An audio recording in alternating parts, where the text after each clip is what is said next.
Buenas tardes. Me sean mis primeras palabras de agradecimiento por la invitación a las entidades organizadoras, la Corte Superior de Justicia de Lima, la Escuela de Formación de Auxiliares Jurisdiccionales y Administrativos y al Poder Judicial de Perú, y a mi querido amigo Emilio Valareso, que fue quien me transmitió la invitación y a quien siempre es un gusto aceptarle y con quien frecuentemente me contacto. El tema del que vamos a hablar hoy es un tema bastante complejo, que es el de los actos propios, su importancia y trascendencia. Es un tema, digamos, que tiene su gracia. Lo voy a relacionar obviamente con textos del Código del Perú, no voy a hablar de derecho argentino porque no tiene sentido, voy a tratar de hacer una conferencia de tipo panorámico, sumándome a los 39 años de vigencia del Código Civil de Perú de 1984, del cual los argentinos debiéramos haber aprendido mucho al reformar nuestra legislación privada, pero lamentablemente no tomamos el ejemplo.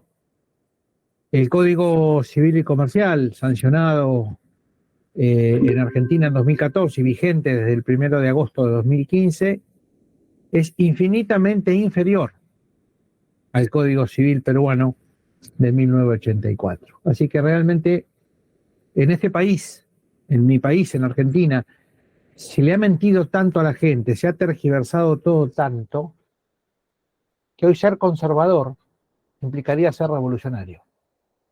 Valga la paradoja, ¿no?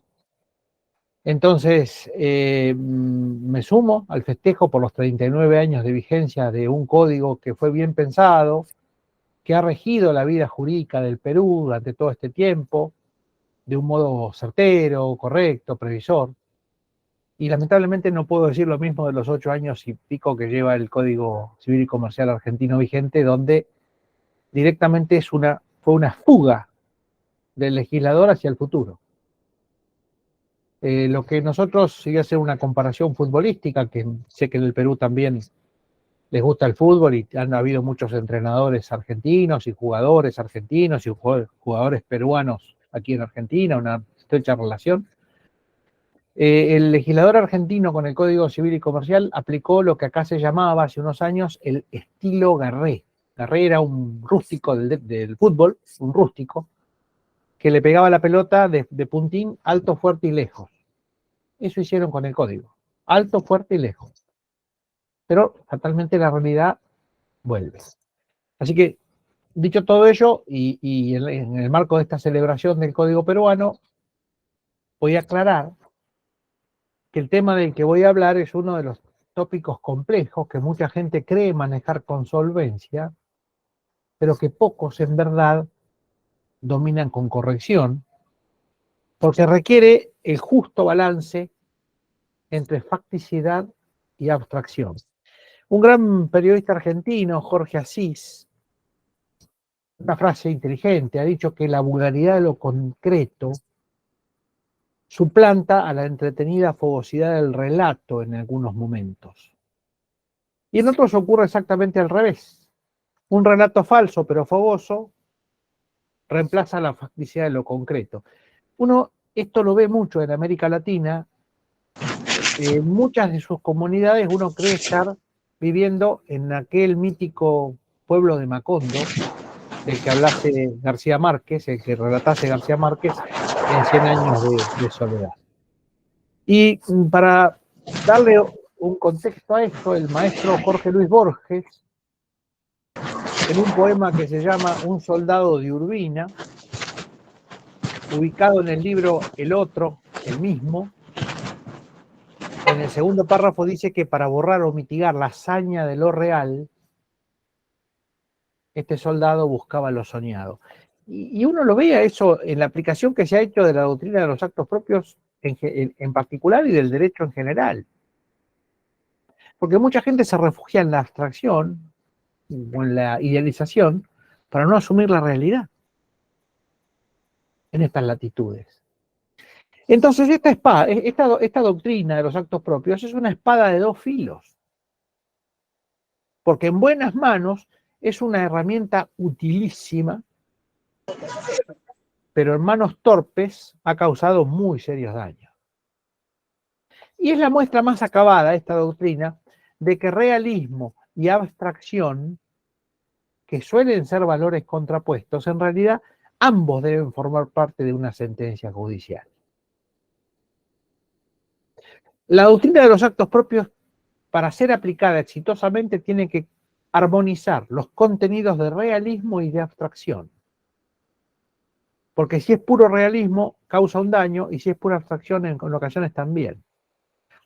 Los que hemos sido formados por la escuela judicial clásica, en mi caso, en la escuela bonaerense, en la clásica escuela bonaerense en Argentina, y luego fui pasante 2 veces de la justicia española, donde aprendí, la verdad, muchísimo. Y los que hemos sido formados en una escuela judicial clásica, veneramos un derecho que porta una gran dosis de abstracción, que nos fue enseñado como algo superior a nosotros, que nos define, que nos marca, que nos fija el límite de las posibilidades de decisión de un caso.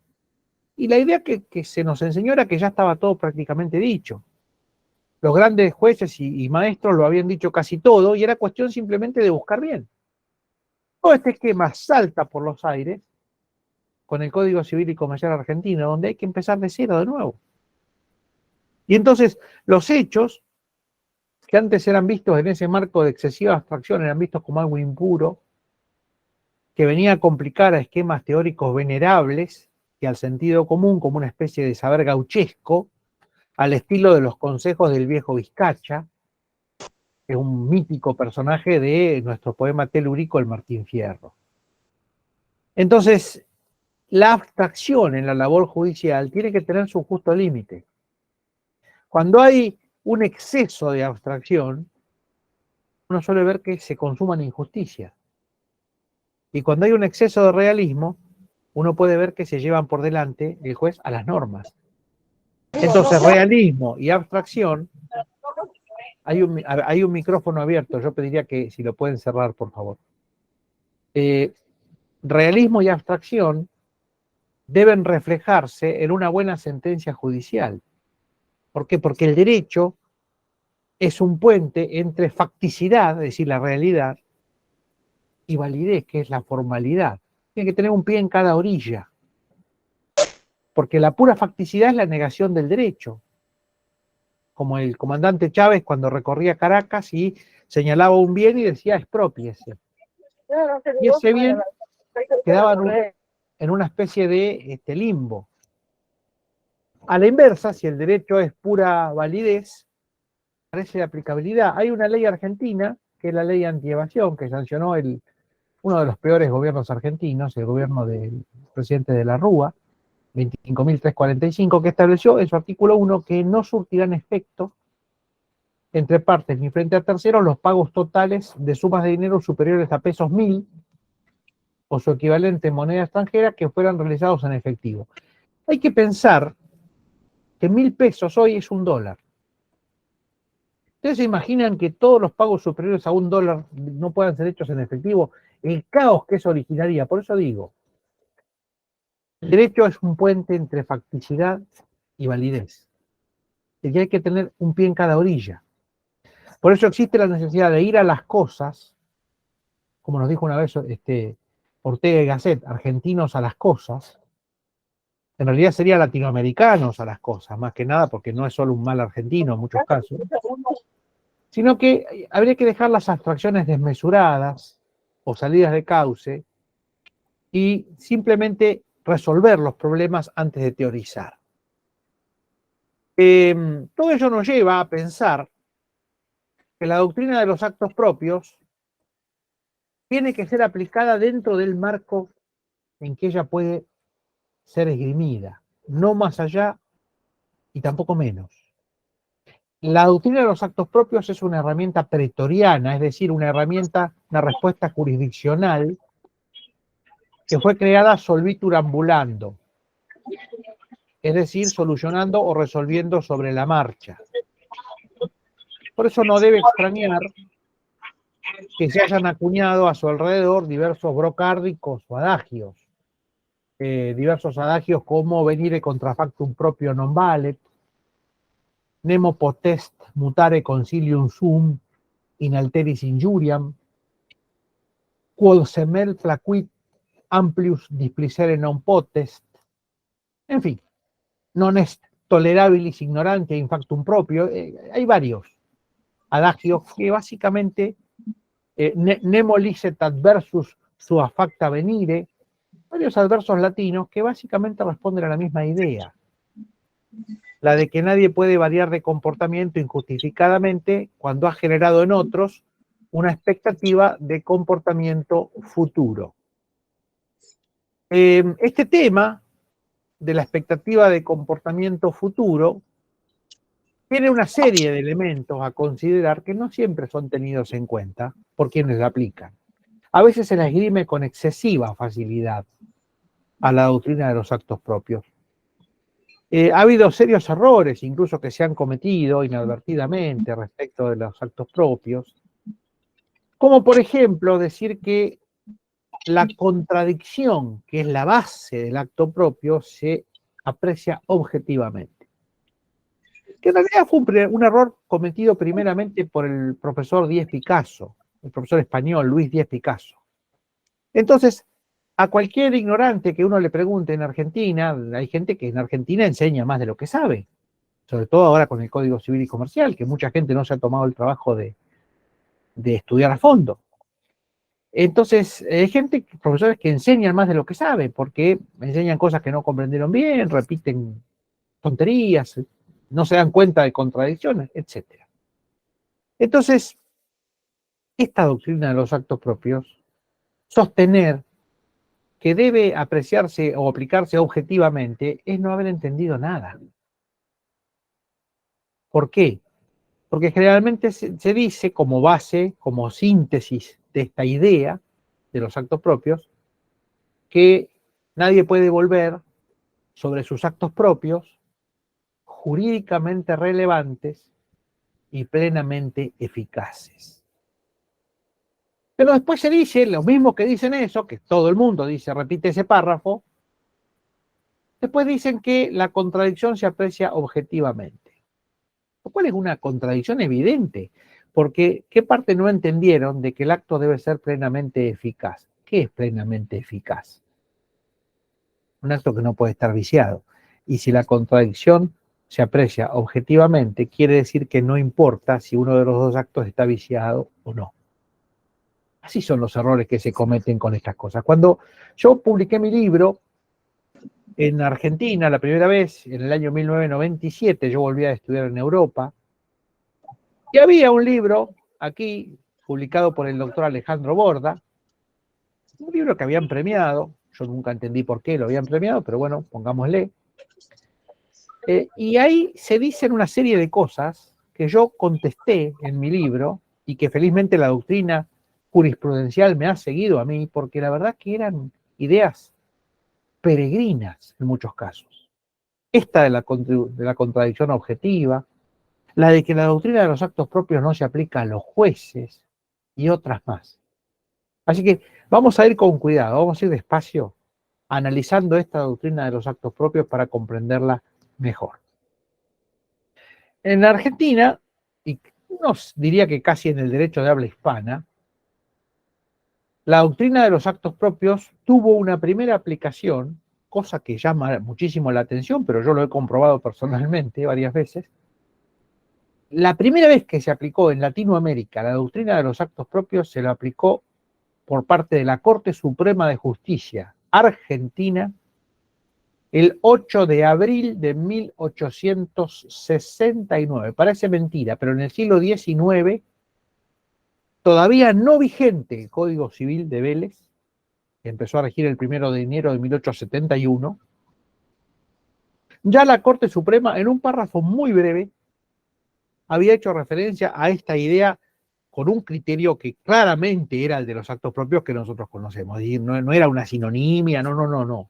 Evidentemente tenían la idea. Algunos de los ministros de la Corte, que aquella Corte venerable que había sido nombrada por el general Mitre y que había sido poblada de opositores, miren ustedes qué diferencia, ¿no? Un presidente que establece por primera vez la Corte Suprema y la puebla de opositores.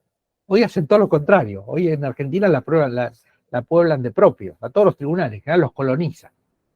Entonces, les aplauden hasta a los exabruptos. Pero bueno, en este caso, la Corte Suprema Argentina, en el caso Arigós contra Villanueva, recepta esta idea de los actos propios en un pronunciamiento escueto, pero preciso, caracteres que hoy son infrecuentes en la jurisprudencia argentina actual.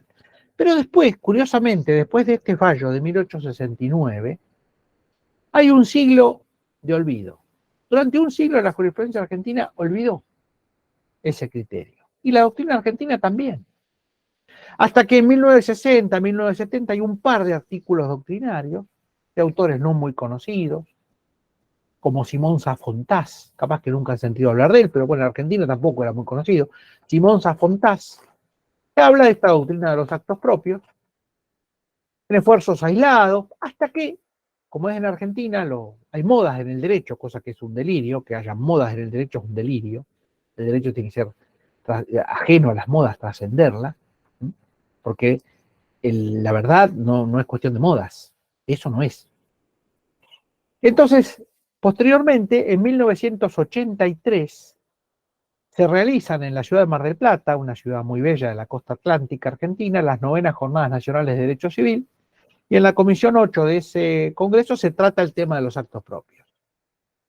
Y ahí hay una vuelta de campana, porque lo que antes se había olvidado de golpe pasa a ser masivo.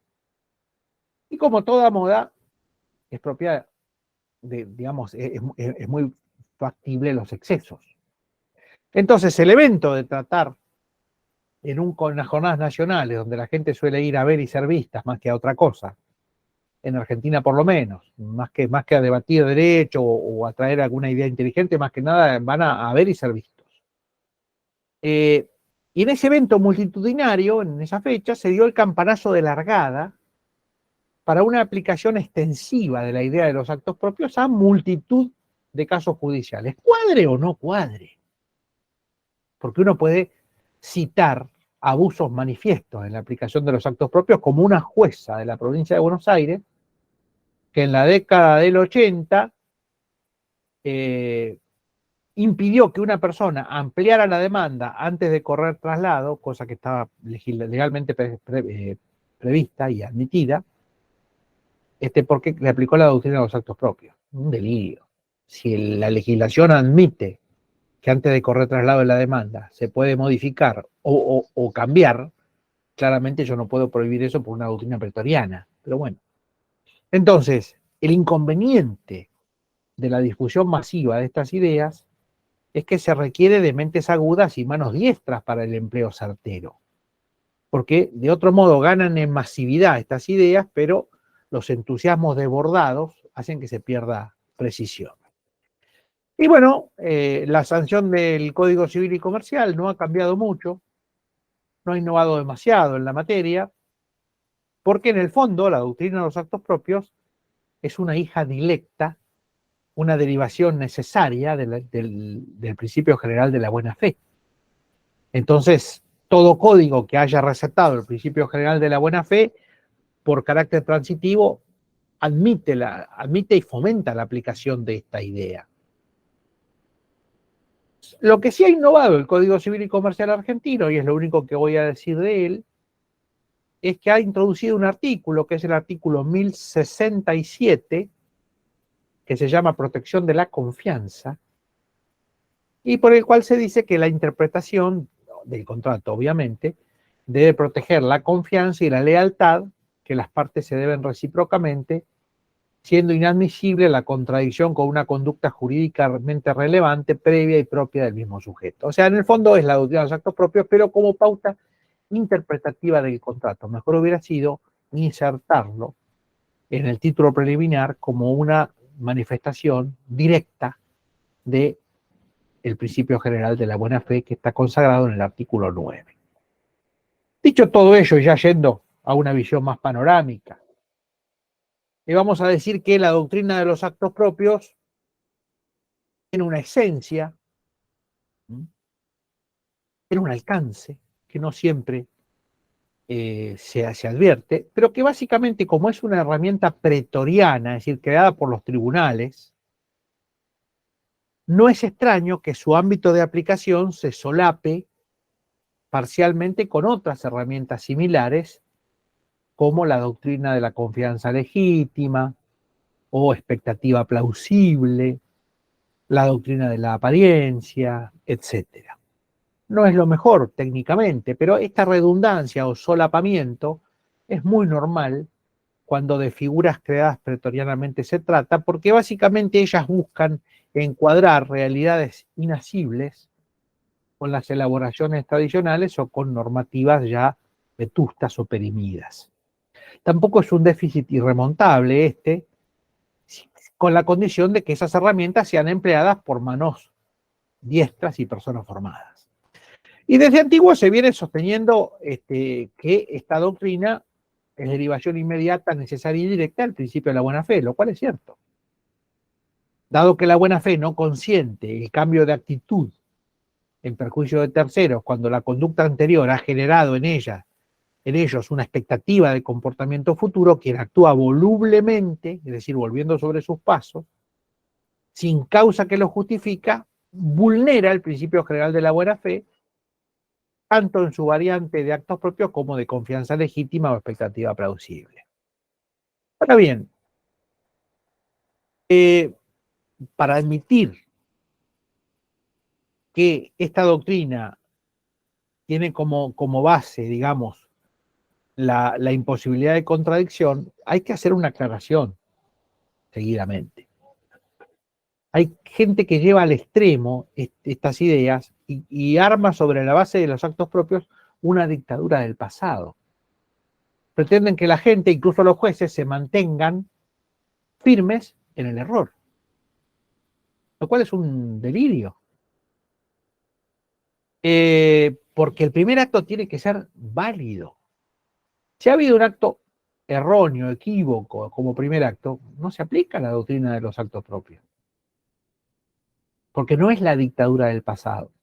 Y esto me hace acordar a el tema de la fe de los conversos o la fe de los fanáticos, que siempre es excesiva. Hay personas que han hecho de los actos propios un todo vale, se lo aplican a todo, porque es una forma fácil de sacarse trabajo de encima. Entonces muchas veces lo aplican cuadre o no cuadre, sin hacer algunas disquisiciones como las que estamos haciendo aquí. Por ejemplo, eso ya no sería la doctrina de los actos propios, sino la dictadura del pasado. Toda persona quedaría atada inexorablemente a manifestaciones o dichos anteriores, sin tener en cuenta si han sido válidos, si han cambiado las circunstancias, si el derecho admite el cambio, etc. Obviamente no puede entenderse con esa latitud la doctrina.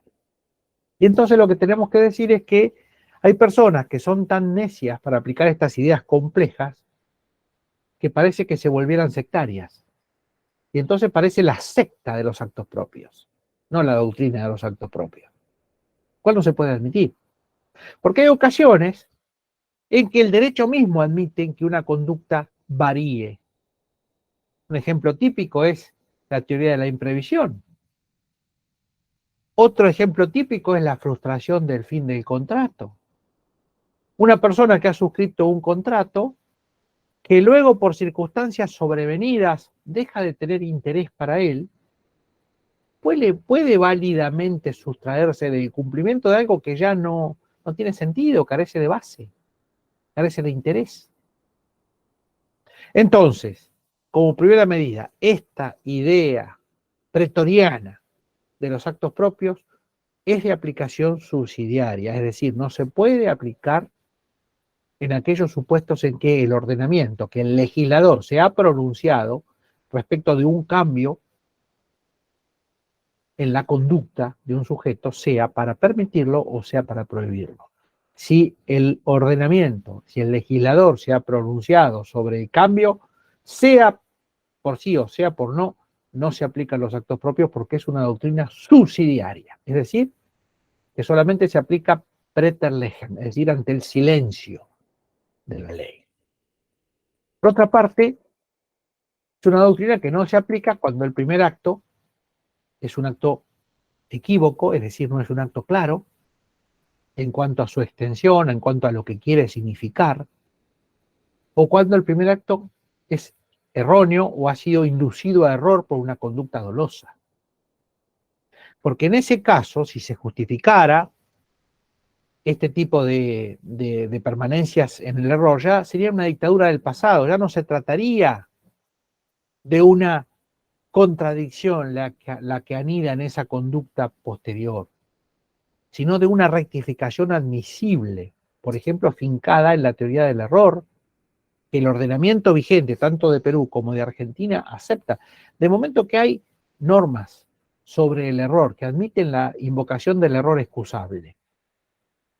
Evidentemente no se puede venir a borrar con una doctrina pretoriana, con el codo, lo que el legislador admitió con la mano.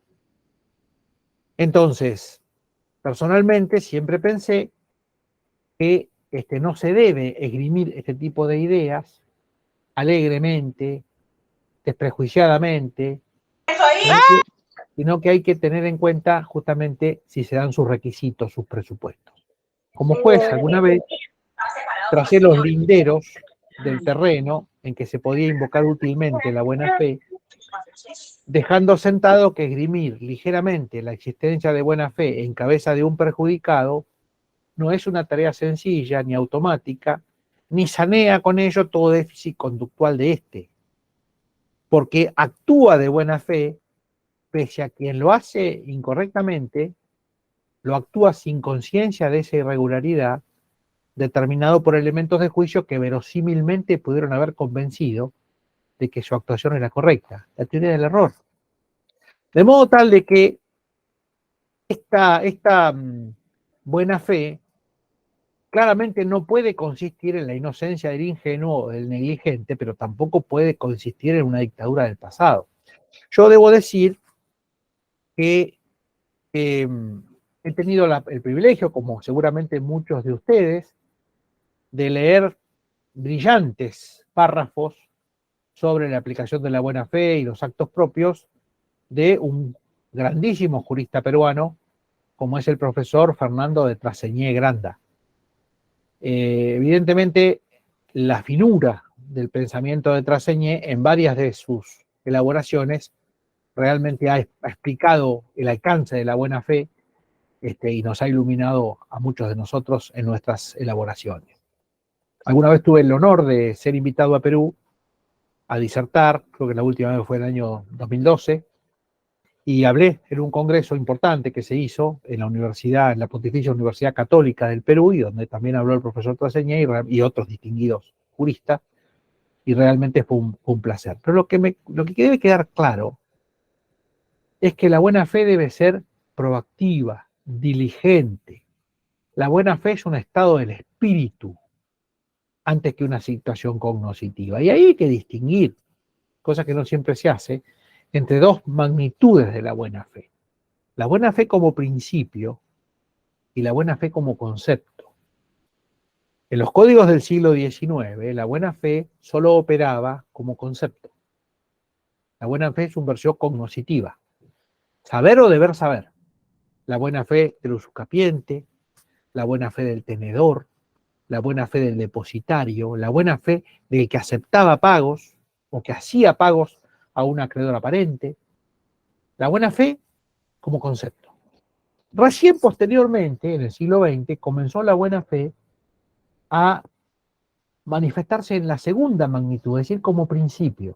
Y por eso la reforma de 1968 del Código Argentino, del Código de Deberes, la introdujo. Y obviamente el Código Peruano claramente también opera en ambas dimensiones. Pero no hay que confundirse. La buena fe es, por un lado, una cuestión de conocimiento. Y no se puede permitir que alguien se mantenga en la ignorancia deliberadamente, porque busca no saber. Y alega su buena fe pretendiéndose escudar en una suerte de ignorancia culpable. Eso no es buena fe, en ninguna de sus dos magnitudes. Porque la buena fe consiste en una actitud, la búsqueda de la verdad de un modo diligente, de un modo vigoroso, sin pretender escudarse en excusas banales. Voy a contar un caso que me tocó fallar alguna vez, el caso Supertiendas, o juez, un caso muy particular. Nunca vi un deudor tan reticente, tan hábil para no pagar, como un señor que había demorado el pago de una deuda 29 años. Y bueno, era un caso muy, muy peculiar, muy colorido. Cuando yo llego como juez a la Cámara de Trelew, a los pocos meses, un señor se encadena a las rejas del tribunal, del palacio, y con un megáfono empieza a nombrar jueces. Doctor fulano, doctor Mengano, un señor bastante mayor. Doctor Duarte Antocolets, doctor Ferrari, e incluso empezaba a nombrar jueces que estaban muertos, que se habían jubilado hace mucho. Felizmente al principio no me nombraba a mí. Ahí me explicaron los colegas que cuando la justicia dictaba alguna medida que ya lo tenía contra las cuerdas para que tuviera que pagar, el hombre recurría a ese tipo de episodios. Bueno, se ve que alguien le sopló mi nombre y al tiempo ya me empezó a incluir a mí.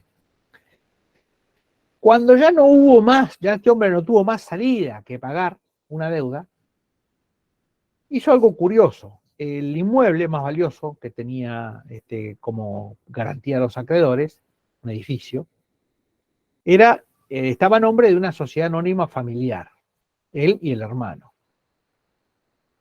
Hacen una reunión de la sociedad anónima familiar, fraguan un receso, es decir, el hermano como socio residente se retira de la sociedad y se lleva con él al bien más valioso de la sociedad para, evidentemente, que no lo embarguen, no lo ejecuten.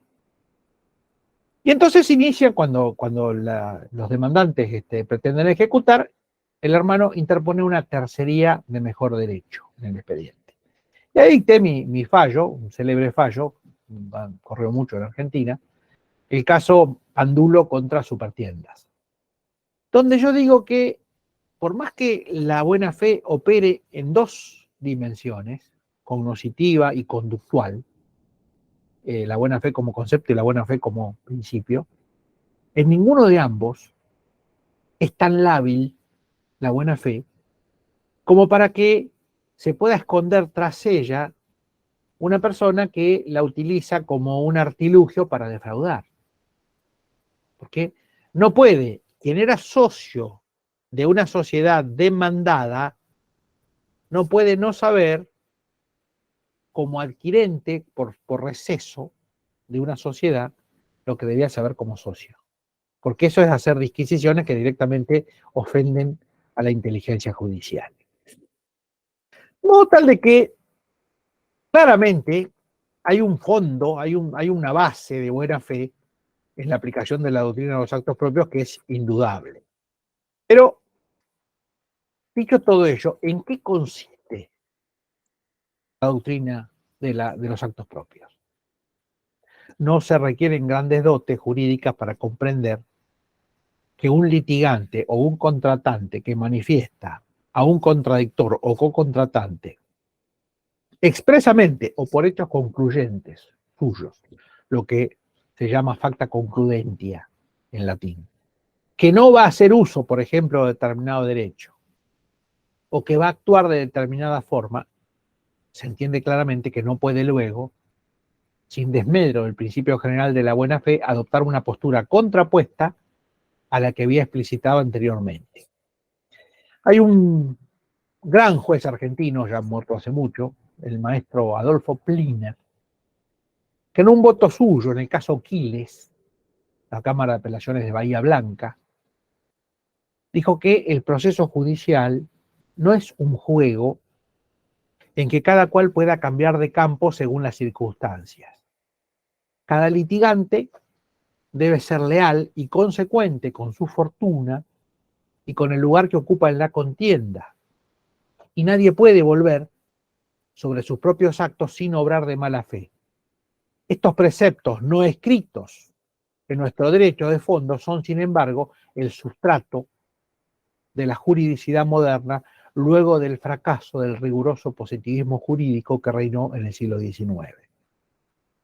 Y aclaró que si bien derecho y moralidad tienen campos propios y distintos, no puede concebirse un derecho aplicable por los jueces contrario a la moral, ni una norma jurídica que no contenga un mínimo de moral, como se decía en los primeros embates contra la rigidez del positivismo. Claramente, el maestro Pliner dio en la tecla. Es decir, no se puede permitir que el derecho se transforme en una cancha de malicias, permitiendo que cada uno, cuando le va mal, invoque totalmente lo contrario de lo que dijo antes.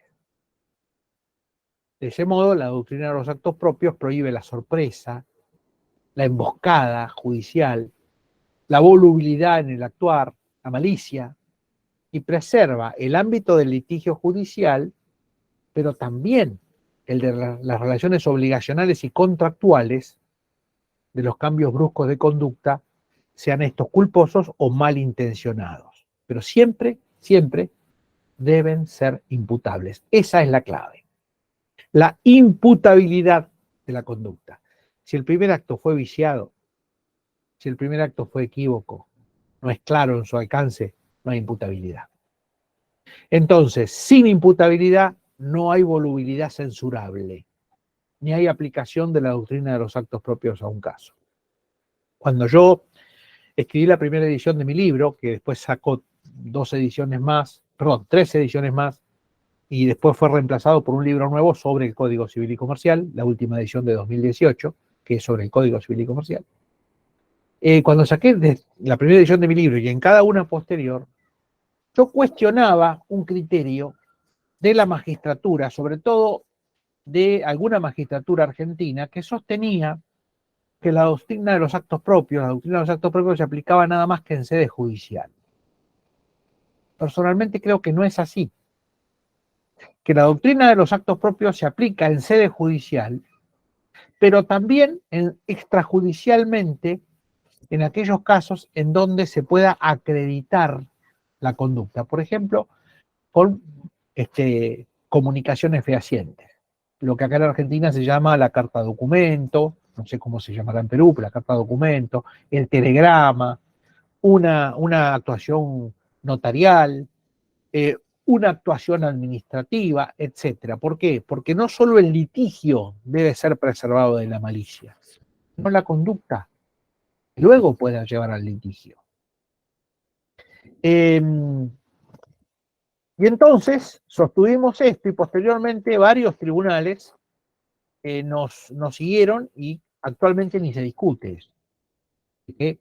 Por ejemplo, en una carta de documento yo digo blanco y después en el proceso no puedo decir negro. Lo que no se puede es sostener, digamos, la objetividad de la contradicción sin matizaciones, porque eso es un notorio error.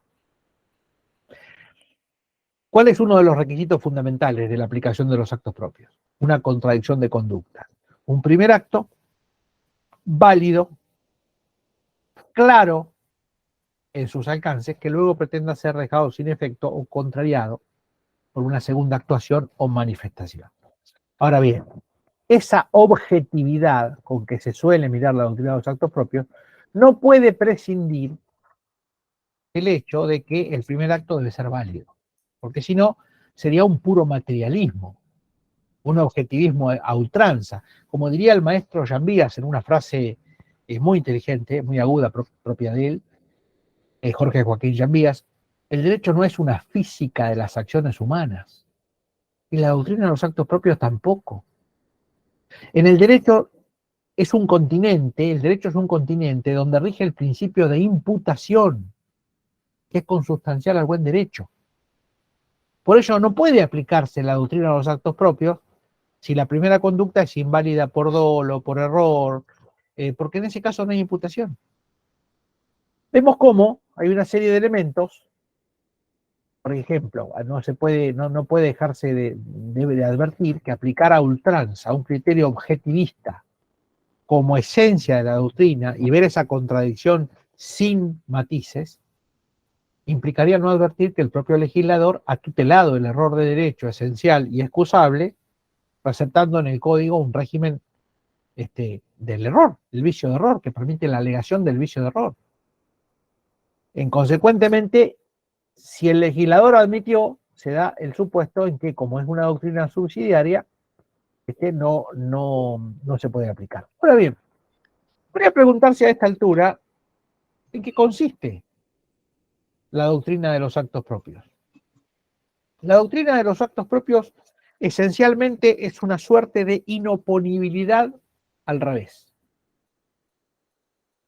En la inoponibilidad, sobre todo en su versión más conocida, la inoponibilidad pasiva, un acto que es válido para todos, sin embargo, no es oponible a determinada persona. Es lo que se llamaría una ineficacia relativa, o lo que algún autor ha llamado la ineficacia a la mirada de terceros. La doctrina de los actos propios es al revés. Es una improponibilidad o una inoponibilidad activa. Una argumentación, una alegación, una pretensión que podría formular cualquiera válidamente, porque no es ilícita, no la puede formular esta persona por su contradicción con una conducta anterior. Entonces, un acto que sería válido expresado por otro, por cualquier otro, resulta inaudible para el juez en los labios o en la conducta de quien se ha comportado contradictoriamente consigo mismo. En este caso, los actos propios marcarían la ineficacia particularizada o respecto de persona determinada, solo que se daría en el segmento activo de la relación. Es decir, se nota más, pero no difiere mucho de la inoponibilidad, es la contracara. Alguna vez, en un par de votos míos, he dejado sentado que los actos propios tornan subjetivamente improponible la pretensión de un sujeto que contraría su conducta anterior. Ahora bien, si nos ponemos a mirar un poquito más allá, ya vimos en qué consiste esencialmente, pero si nos miramos un poquito más allá, desde el punto de vista procesal, ¿qué es la doctrina de los actos propios? Es una de las formas de preclusión. El maestro Chiovenda, en su elaboración genial sobre la preclusión, decía que básicamente la preclusión se da por el vencimiento de un plazo, que significa la preclusión, obviamente estamos entre personas formadas, así que la preclusión es la más clara manifestación de la temporalidad del acto procesal. El acto procesal tiene que ser oportuno, si no, deja de tener eficacia. Entonces, la parte que, por ejemplo, no ejecuta en tiempo un acto procesal pierde el derecho a hacerlo, por ejemplo, por el vencimiento de un plazo. Primera forma de preclusión. Segunda forma de preclusión, la preclusión por consumación. La parte que ejercita su derecho antes del vencimiento de un plazo, por ejemplo, la fundamentación de un recurso de apelación al segundo día, después no puede venir al quinto a pretender fundar de nuevo. Hay un tribunal acá en Argentina, que no se caracteriza justamente por su profundidad, que permite que se funde el derecho 3 y 4 veces. Entonces, por ejemplo, alguien interpone un recurso de apelación, lo funda al segundo día, al tercero, al cuarto y al quinto. 4 fundamentaciones distintas, 4. ¿Y por qué no? Por preclusión por consumación. En la primera fundamentación que hizo, agotó la posibilidad de continuar, porque en el fondo eso se presta para malas artes, curialescas, para emboscadas, etcétera. Porque entonces la contraria tiene que ver si dijo lo mismo, si en qué amplió, cómo. Entonces, en vez de contestar un traslado, tiene que contestar 4. Y eso no se puede permitir. Pero la última forma de preclusión es la preclusión por acto propio. Es decir, cuando ejercita de determinada manera un derecho, o dice que no lo va a ejercitar, posteriormente no puede venir y cambiar porque ha delimitado en una relación, ha delimitado cuál va a ser su conducta futura y ha creado una confianza o expectativa de que no se va a mover de allí. De tal modo que la doctrina de los actos propios importa una barrera un obstáculo, una valla opuesta a la pretensión judicial, por la cual se impide el obrar incoherente que lesiona la confianza suscitada en la otra parte de la relación e impone a los sujetos un comportamiento probo en las relaciones jurídicas. Porque no es posible permitir que se asuman pautas que susciten expectativas y luego se autocontradigan al efectuar un reclamo judicial. Nosotros hemos aplicado, incluso en algunos aspectos, en sede laboral, la doctrina de los actos propios. Porque es cierto que la doctrina de los actos propios se aplica en principio respecto de derechos disponibles y por ende que en aquellos terrenos vallados, que en aquellos terrenos cruzados por el orden público, en principio hay que mirarla con previsión, con prevención. Pero tampoco puede permitirse que las reclamaciones laborales sean el reino del todo vale. Entonces, en una causa en la cual un sujeto, como testigo, había dicho una serie de cosas y luego como actor vino y sostuvo todo lo contrario, nosotros sostuvimos en ese caso que había que aplicar la doctrina de los actos propios que impedía el reclamo que había hecho este sujeto. Obviamente en esos casos lo que hay que tener cuidado es de que no se termine disponiendo de derechos indisponibles por una vía indirecta a través de esta doctrina. Ahora bien, todo lo que hemos venido diciendo nos va mostrando que el acto contradictorio, el acto voluble, no es un acto ilícito, es un acto inaudible para el juez, improponible en boca de quien ha actuado en confrontación con una obligación de coherencia, pero no es ilícito. No hay nada de malo, de cuestionable en el acto en sí, porque si fuera ilícito, se aplicaría directamente la doctrina, digamos, legal del hecho ilícito, pero no es el caso. Entonces, lo que en el fondo introduce es un concepto de orden en el proceso y en la vida relacional. Si uno mira bien, esto se relaciona con varias normas del Código Civil peruano, el Código Civil peruano de 1984. Por ejemplo, con el artículo 1362, de que los contratos deben negociarse, celebrarse y ejecutarse según las reglas de la buena fe y común intención de las partes. Claramente, de momento que establece una regla así, el Código peruano, básicamente, como derivación de la buena fe que establece en el artículo 1362, surge los actos propios. O el artículo 168 del Código Civil peruano, que dice que el acto jurídico debe ser interpretado de acuerdo con lo que se haya expresado en él y según el principio de la buena fe, nuevamente. Acto propio como derivación de la buena fe. También hay otras normas del Código peruano que permitirían aplicar esta doctrina de los actos propios, como el artículo 226, la capacidad de ejercicio restringida en beneficio propio, o, en definitiva, el artículo 228 y 229. El artículo 228, nadie puede repetir lo que pagó un incapaz en virtud de una obligación anulada, sino en la parte que se hubiera convertido en su provecho. O el 229 también. En el fondo vemos, o el 231, vemos entonces como hay una serie de artículos del Código Civil peruano de 1984 que permiten la aplicación de esta idea. Y entonces ya, avanzando todo ello, vamos a continuar diciendo que, y para ir ya dándole un giro a esta charla, diciendo que básicamente los presupuestos que deben concurrir para la aplicación de la doctrina de los actos propios son los siguientes. Primero, una situación jurídica preexistente. ¿Por qué una situación jurídica preexistente? Porque los actos propios adquieren sentido en un contexto. Dos personas que han colisionado en una encrucijada, en una esquina de Lima, que no se conocen, y en el fondo no tienen una relación jurídica preexistente. Entonces hay que ver hasta dónde una manifestación puede crear una confianza. Confianza con alguien que te ha colisionado y que no vas a volver a ver, tal vez. Es difícil. Tiene que haber una, no sé si una relación jurídica, pero por lo menos una situación jurídica preexistente en la cual se arraiguen los actos propios.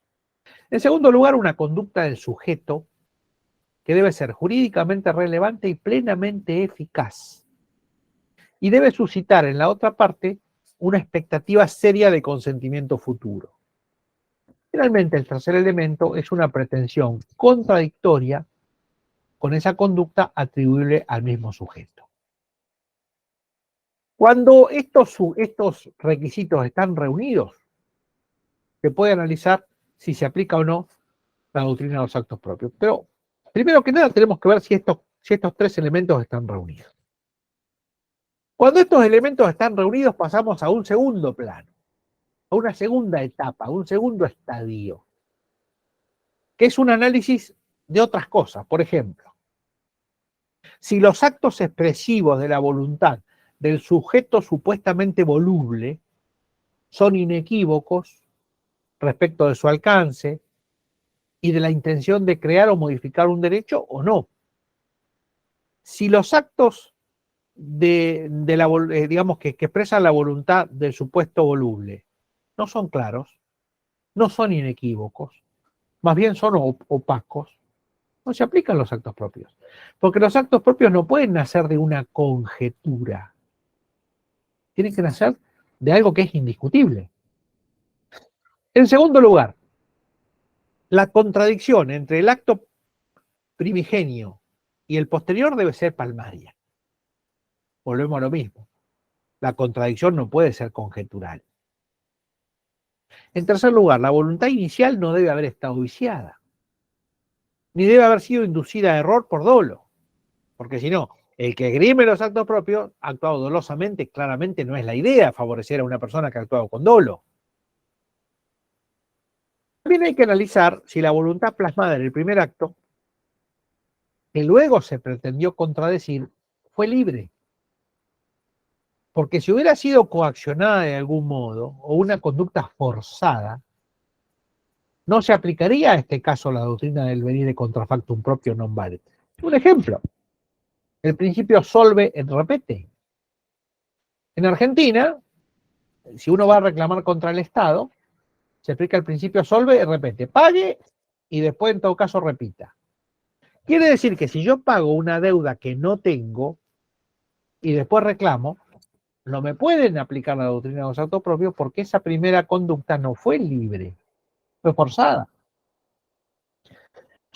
En quinto lugar, debe darse una identidad de los sujetos que actúan y se vinculan en ambas conductas. O, al menos, el sujeto contradictorio, voluble, o que actúa contradictoriamente, debe ser el mismo.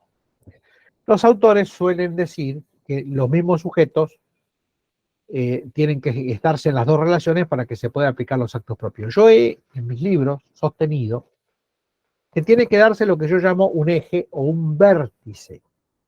Es decir, que el sujeto que se contradice debe ser el mismo, pero puede invocarse los actos propios en diferentes relaciones.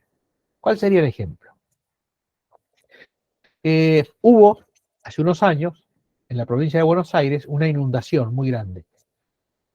Y había sujetos que declaraban un valor fiscal de sus propiedades de 2,50 pesos, pero después de la inundación al Estado le reclamaron 1000 veces el valor.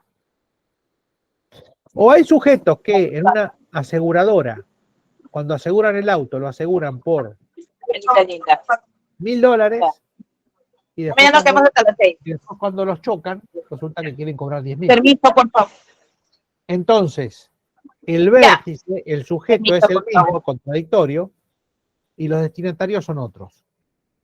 A mi juicio, perfectamente se puede aplicar los actos propios allí. Finalmente, hay que analizar la juridicidad de la primera conducta. ¿Por qué? Porque si la primera conducta fuera antijurídica, no se aplican los actos propios. Se aplica la teoría de los hechos ilícitos, que es otra cosa. Entonces, vemos cómo si tenemos los tres elementos primero y después tenemos esta comprobación que tenemos que hacer, ahí sí podemos aplicar los actos propios, porque ahí sí se dan las condiciones para su aplicación. Los actos propios deben ser inequívocos respecto de su alcance y de la intención de crear o modificar un derecho. Los actos propios no deben estar viciados. O sea, hay una serie de elementos que no siempre se toman en cuenta y eventualmente hay que tomarlo. Y después viene otro tema que no siempre se toma en cuenta y que es importante tomar en cuenta, que es el paso del tiempo. El otro día me hicieron una consulta y creo que el cliente se quedó bastante amargado por lo que le dije.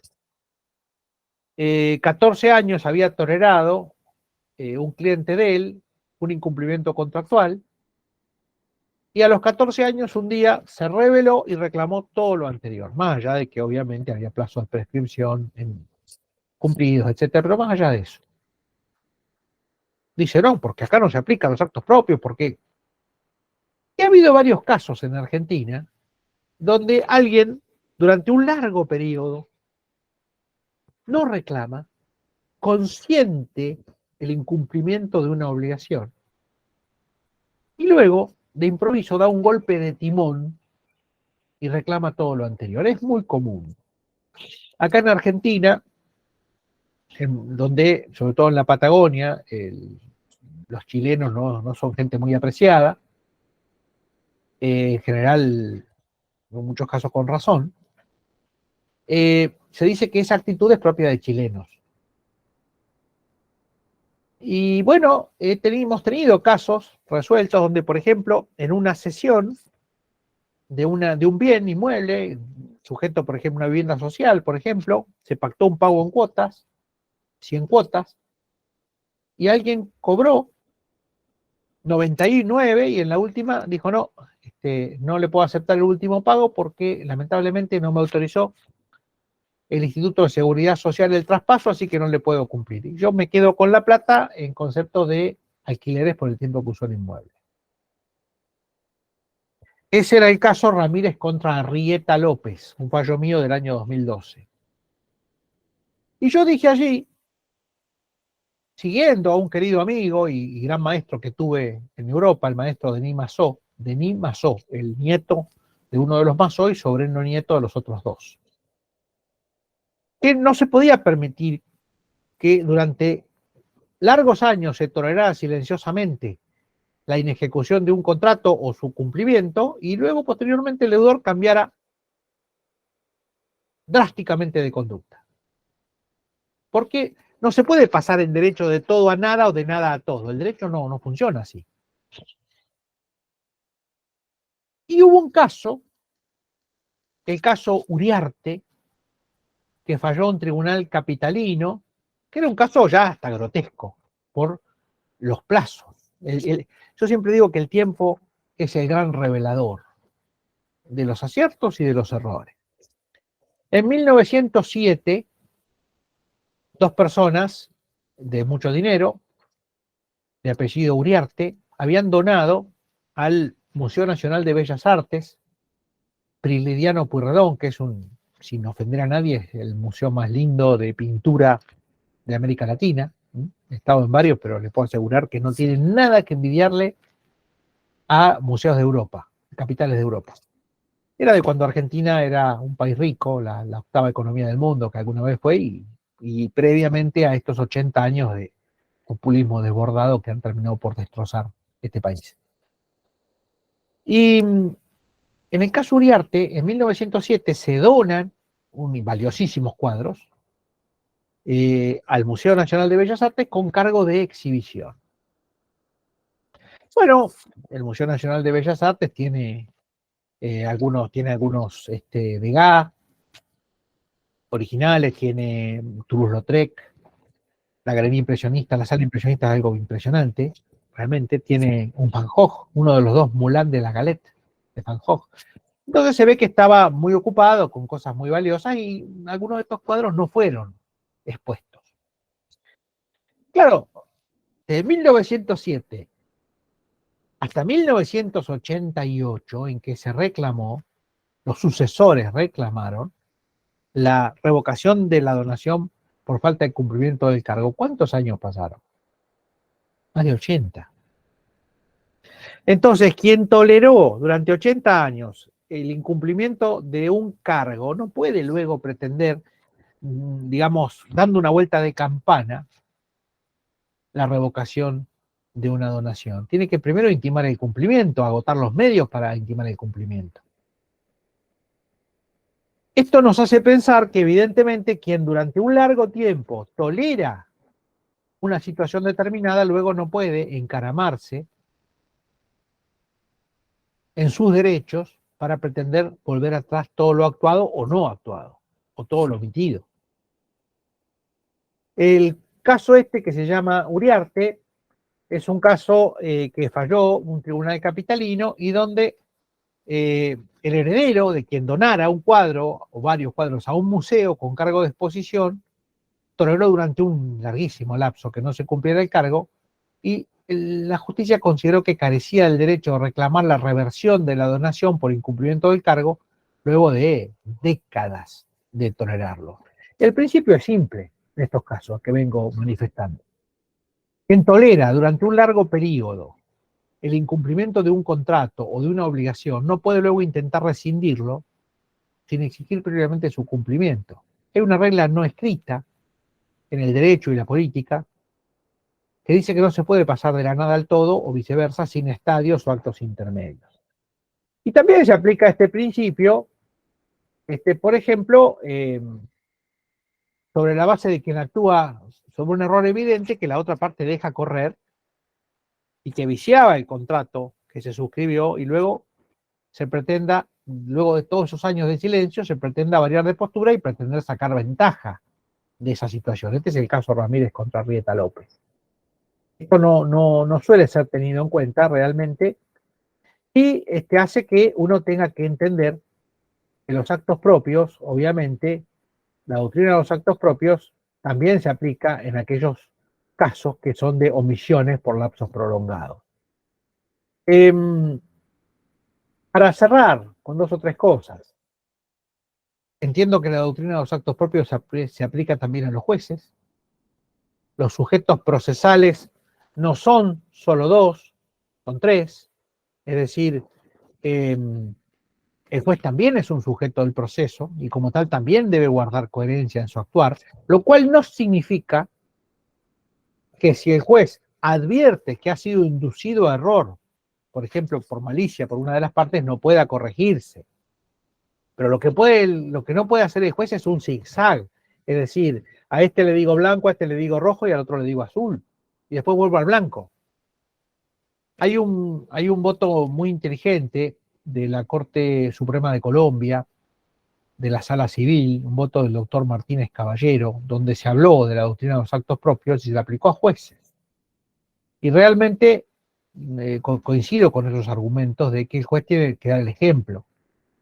Hay un caso en Argentina que yo comenté cuando era mucho más joven, que el juez se ofendió conmigo y finalmente no pasó nada, pero acá en Argentina no les gusta que uno patentice los errores, ¿no? Era un juez que solía escribir fallos básicamente para que sean publicados en revistas, porque la justicia mucho no le preocupaba, y quería lucirse. Y en un caso declaró la cuestión de puro derecho y al momento de dictar sentencia echó mano a la doctrina de las cargas probatorias dinámicas, que hoy está legislada en el Código Civil y Comercial, artículo 1735, pero que en aquel momento no. Era una idea de un señor Peirano de Rosario. Y que por otra parte, si vamos a ser serios, cuando yo estudié en Europa y fui pasante del Tribunal Supremo, yo vi ideas muy parecidas a esa que se adjudica Peirano, de las cargas probatorias dinámicas, en fallos del Tribunal Supremo de España de 1929 y de 1935, ideas muy parecidas, pero con otro nombre, principio de facilidad. La prueba debe practicarla, debe producirla a quien le es más fácil, a quien le es menos complicado. Sea como sea, a lo que voy es que evidentemente los jueces son sujetos procesales y como tal no deben contradecirse. Y si yo declaro de puro derecho una cuestión, es porque entiendo que con la acreditación de los hechos que están en el expediente me alcanza, con lo cual es obviamente contradictorio que luego eche mano a las cargas probatorias dinámicas porque estoy reconociendo que faltó prueba. Ambos actos son incompatibles. Además, entiendo que la doctrina de los actos propios se aplica también a la administración.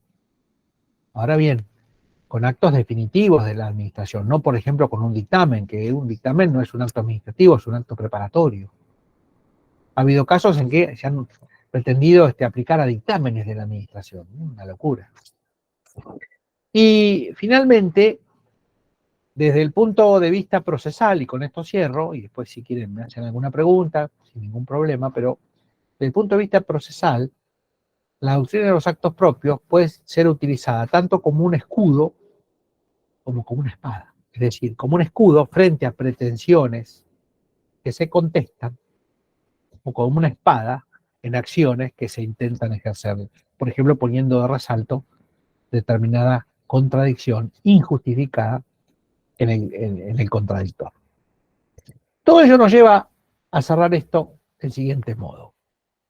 La doctrina de los actos propios es una herramienta valiosísima siempre y cuando sea utilizada inteligentemente, razonablemente y siempre y cuando se verifique que se hayan reunido los requisitos y presupuestos para su aplicación. De otro modo, simplemente es un artilugio para sacarse trabajo de encima fácilmente o para contestar un reclamo sobre la base de razonamientos pueriles o livianos. Y en general, el buen derecho no radica, no mora en esos arcanos tan pedestres. Quienes hemos tenido la suerte de ser formados por grandes profesores como Jorge Alterini, el maestro Resónico, el profesor Hitters, es decir, hemos tenido un contacto con el derecho que nos ha hecho ver al derecho como un instrumento maravilloso, que es básicamente un cauce. El derecho raramente es digamos, una represa. El derecho raramente puede oponerse, puede cortar el paso a los movimientos, a las tendencias sociales, pero sí puede ser un cauce para hacerlas derivar hacia terrenos más favorables en vez de que terminen en un callejón sin salida. Si a lo largo de esta conferencia he generado en alguno de ustedes algunas inquietudes, algunas preguntas, algunos interrogantes, me considero satisfecho porque he cumplido mi misión. Porque si algo he aprendido en los 40 años que llevo estudiando Derecho todos los días, desde que me enamoré del derecho civil, con maestros como Isidoro Goldenberg, Roberto Greco, etcétera, si algo aprendí es que son mucho más fructíferas las dudas que las certezas, porque a veces las dudas razonables ocupan un lugar mucho más eminente que las certezas precarias. Y cuando una persona inteligente, motivada, determinada, se le siembra una duda, eso puede hacer que desarrolle a posteriori indagaciones que la lleven a descubrimientos que jamás pensó que iba a poder llegar. Así que con que haya sembrado algunas dudas, me considero satisfecho. Muchísimas gracias por la invitación y muchísimas gracias por su atención hasta esta hora. Quedo a su disposición. Muchas gracias. Eh, Doctor, en primer lugar, agradecerle su brillante exposición. Como siempre, escucharlo es involucrarnos nuevamente en lo que son las bases eh, intrínsecas de la utilización de lo que es el ámbito del derecho civil. Yo seré muy breve, pues efectivamente su ponencia ha sido tan clara que ha permitido, como usted dice, en un primer momento reafirmar conceptos que supuestamente ya están debidamente claros y por otro lado incentivar lo que es el ámbito de la investigación, sobre todo tomando en cuenta el proceso evolutivo que el tiempo ha tenido en torno al mismo. Y yo solo voy a voy a expresar dos ideas. La no colocación como principio de la buena fe dentro del Código Civil peruano no fue obstáculo para que su presencia esté diseminada en diversos artículos que fueron desarrollándose a lo largo de los 10 libros. Se ha citado tanto en los libros de acto jurídico como en el libro de fuente de las obligaciones, que nosotros dentro del desarrollo de la cátedra se le denomina contratos parte general. Y el mismo ha llevado, sobre todo, en uno de los sentidos que usted ha venido explicando, el sitio ¿no? O sea, el principio de la buena fe, si podemos decir así. Ahora, una segunda parte que también quisiera yo establecer, ¿no? Para ver justamente la realidad peruana y los alcances que se han venido dando, es que en las sucesivas comisiones que se han venido dando con respecto a la reforma del Código Civil peruano, tomando en cuenta que hoy ya tiene 39 años y estamos próximos a cumplir 40, como toda obra humana, necesariamente tiene que ir de la mano con una evaluación. Y dentro de los 4 proyectos que ha habido en las comisiones, que lógicamente a veces por voluntad política no han llegado a tener luz verde o a concretizarse como tal, en el ámbito del título preliminar o de los principios de derecho privado, como también se le denomina, han deseado incluir 2 artículos. Hoy el Perú en su título preliminar tiene 10 artículos, tanto procesales como sustantivos, tomando en cuenta que el Código Civil fue una norma que cuando se dio todavía no estaba vigente el Código Procesal Civil del año 1993. Y comenzaron a incluirse algunos principios procesales que usted ha tocado en la parte final de su exposición, dicho sea de paso. Entonces, con estos procesos de reforma, quieren convertir el título preliminar, ¿no? Trayendo como base ese modelo pues antiquísimo de las institutos de Gallo, Paulo, ¿no? Cómo era construido de manera adecuada un código civil, la inclusión de 2 temas. Uno de ellos, el principio de la buena fe, la teoría de los actos propios, como principio en el título preliminar del Código Civil, y el otro, los principios generales del derecho. Situación que cuando tuve el primer contacto, ¿no? Con ellos, justamente ya primero como alumna y ahora como profesor, definitivamente trajo en mí duda. Y al igual que toda la comunidad jurídica peruana, los operadores jurídicos, los jueces, secretarios, fiscales, abogados, ¿no? Todos los que estamos inmersos. Porque no necesariamente un principio tiene que estar escrito para ser respetado, para ser aplicado, comencemos por ahí. Y eso refleja también una de las más grandes críticas, ¿no? De darle al operador jurídico peruano todo listo, como decimos acá en el Perú, todo masticado, ¿no? Solo tú vas a cerrarte en el libro, en el principio como está, pero ¿dónde viene? Y aquí viene mi crítica, mi aporte, como dice usted, a veces no todos vamos a coincidir en la posición como tal, de la creación intelectual frente a los casos. Es decir, en el contraste de la realidad con la doctrina, cuando dice la ley, es donde se ve la calidad del operador jurídico. Y tomando acotación efectivamente que la doctrina de los actos propios, el principio de la buena fe, no estaba, como se ha efectivamente propuesto como un artículo del título preliminar, efectivamente a él se ha recurrido muchas veces como un ámbito de solución doctrinal para poder encontrar, lógicamente, una solución cuando el articulado de manera directa no lo daba. Entonces, frente a ese tipo de vicisitudes, que yo creo que no solo se dan en el Perú, sino en todos los países que tienen como base la familia romano-germánica, al cual pertenecemos, ¿no? Y que ha traído consigo una serie de reformas, procesos, cambios, creo yo que hoy el operador jurídico peruano en estos 39 años se enfrenta a un nuevo reto. ¿Qué significa? Siempre en la cátedra en que yo he ejercido, a los futuros abogados les he inculcado que su razonamiento, la interpretación y sobre todo no apartarse de la realidad van a ser componentes que les permitan hacer la diferencia en el ejercicio de la profesión. Y definitivamente, en los requisitos que usted ha nombrado en su exposición, se ven plasmados que el operador jurídico no puede utilizar para el mal o para causar daño o perjuicio por su desconocimiento de los conceptos básicos que definitivamente debe de adquirir, no solo en el aula, sino en el perfeccionamiento constante, como es recurrir no solo a la doctrina de tu país o encerrarte en el código como pieza principal y que de ahí ya no exista nada más para la solución de una controversia, un vacío que efectivamente pueda presentarse.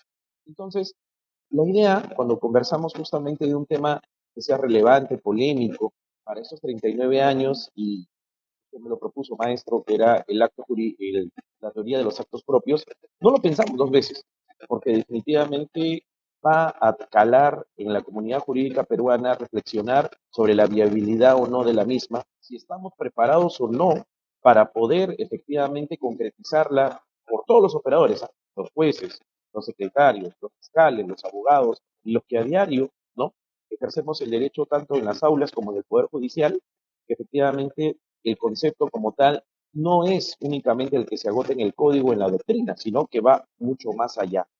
Y efectivamente esa es la misión, ese era el objetivo, y creemos que con su ponencia efectivamente ha quedado completamente satisfecha las expectativas de casi las 400, casi las 500 personas que ahorita estamos conectados justamente escuchando, hemos escuchado su ponencia, maestra. Agradecerle a nombre de toda la comunidad jurídica, en este caso, no solo del Poder Judicial, sino también los alumnos y profesores que están ahorita conectados, y queremos aprovechar su presencia para que pueda absolver algunas dudas. Por lo tanto, quisiera yo ceder el uso de la palabra a Kenia, por favor, si es que existiera alguna duda, alguna consulta, para que puedan transmitírsela a nuestro invitado. Por mi parte, eso sería todo. Agradecerle nuevamente, maestro, por su intervención y como siempre, pues la comunidad jurídica peruana está abierta a sus enseñanzas. Muchísimas gracias por tus palabras, por la invitación y de verdad un honor tener tan masiva concurrencia. Solamente antes de que Kenia me diga algo, quiero apoyar lo que dijiste con lo siguiente. En general, cuando no se recepta el principio general de la buena fe en sentido estricto, yo creo que las normas que, coincido con vos, las normas que leí del Código Peruano, de alguna manera, aunque parcializadamente lo receptan al principio, lo segmentan, pero es un principio general, no se lo quiere hacer a la luz del día a eso, porque se entiende que el principio general de la buena fe es un principio subversivo, o que introduce una gran inseguridad. Me acuerdo de mi maestro de Salamanca, el maestro Mariano Alonso, cuando decía una frase extraordinaria, decía, el legalismo hace crisis, y la hace también el positivismo riguroso. El sueño jacobino de contar con unos códigos lacónicos y lapidarios, con claras soluciones para empeñarse en el mundo de los negocios con una buena dosis de certidumbre, se desvanece. Y eso es lo que mucha gente no quiere. Quieren seguir empeñándose en el mundo de los negocios con certidumbre, es decir, sin esas normas que en malas manos pueden. Y lo que sí, como consejo, yo no soy de dar consejo, pero como consejo, si se les ocurre introducir expresamente el principio general de la buena fe en el Código Peruano, a los 40 años que se van a cumplir, por favor no lo hagan como el artículo 9 del Código Civil y Comercial argentino, que es una frase tan escueta que es prácticamente una caja de Pandora. Se puede sacar cualquier contenido de ahí. Y ahora sí escucho lo que me iba a decir Kenia. Así es, doctor. Doctor, tenemos una pregunta en el chat. Nos dice si se podría aplicar la teoría de los actos propios para señalar que existe una fórmula contractual distinta a la suscrita documentalmente por la actuación de una de las partes. Bueno, sí, claramente hay una variante que es la siguiente. Suele decirse en la jurisprudencia argentina, incluso yo lo he dicho en algún fallo mío, que los actos de los contratantes coetáneos y posteriores a la firma del contrato son la mejor explicación del contrato. Quiere decir que si los contratantes, después de firmado el contrato, de consuno, es decir, de común acuerdo, ejecutasen sin que nadie se opusiese una versión distinta de alguna cláusula contractual, podría entenderse que hay un acto propio que luego pueda ser invocado válidamente por uno de los, por el beneficiado si después se quisiera volver atrás. No sé si hay alguna otra pregunta. ¿Aló, doctor? Sí, hola. Doctor, en un caso de procedimiento administrativo sancionador en Bien. el que la entidad, la administración, primero dicta el inicio del procedimiento sancionador y luego de eso, al día siguiente, digamos, porque se le notifica al día siguiente, dicta la caducidad del procedimiento sancionador. Y posterior a ello, no inicia un segundo procedimiento sancionador, sino de frente se va a emitir la resolución de sanción. En este caso, se aplica la teoría de los actos propios para la actuación de la administración. Ahí hay un error. Bueno, lo que pasa es que el error tiene que ser excusable. Ahí, lo primero que habría que averiguar es eso. Si el error es excusable, sí, se podría decir que no se aplican los actos propios, pero si no, en definitiva, la administración tiene un poder exorbitante respecto del individuo, con lo cual no es tan fácil alegar el error. Me hace acordar un caso muy interesante, un fallo muy interesante de la Corte Suprema Argentina, respecto de la costumbre, la doctrina, digamos, de la actuación de la administración en el poder, en el ámbito sancionador, en el derecho administrativo sancionador. Un caso que se llamó el caso Punte. Dos señores, Punte y otro más, que no me acuerdo, eran directivos de una entidad financiera que fueron sumariados por el Banco Central, supuestamente por prácticas cuestionables. Los tuvieron sometidos a sumario durante 20 años. Y siempre hacían lo mismo. Cuando estaba por prescribir, hacían algún pequeño acto de impulso y lo dejaban. Y a los 4 o 5 años otra vez lo mismo. Entonces, con 4 o 5 de esas actuaciones, los tuvieron sometidos a un sumario del Banco Central con todo lo que eso conlleva, es decir, es prácticamente una capitis diminutio, ¿no? Para una persona que está en el ambiente financiero. Y entonces lo que se dijo allí es que incluso en el ámbito del derecho administrativo sancionador, la exigencia de un pronunciamiento en tiempo razonable era una garantía para el administrado y para el investigado. Así que el Estado no podía recurrir a ese tipo de actuaciones. Así que sí, yo creo que la actuación del Estado, es más, me hace acordar usted a otro fallo de la Corte Suprema más antiguo, porque el caso Punte fue del 2012. Hay un fallo del año 1983 de otra integración de la Corte Suprema, en el fallo Compañía Azucarera Tucumana, en donde se dijo que cuanto más alta es la ubicación del poder del Estado de qué se trate, más ejemplar debe ser su actuación. Consecuentemente, al Estado no se le puede admitir tan fácilmente que vaya y venga por el trámite administrativo, porque, bueno, si hubo un error, ¿y por qué hubo el error? ¿Quién fue el responsable? ¿Es excusable? En fin, no sé si me explico. Muchas gracias, doctor, por su respuesta. Por favor, un placer. Muchísimas gracias y un placer para mí, y que tengan buenas noches.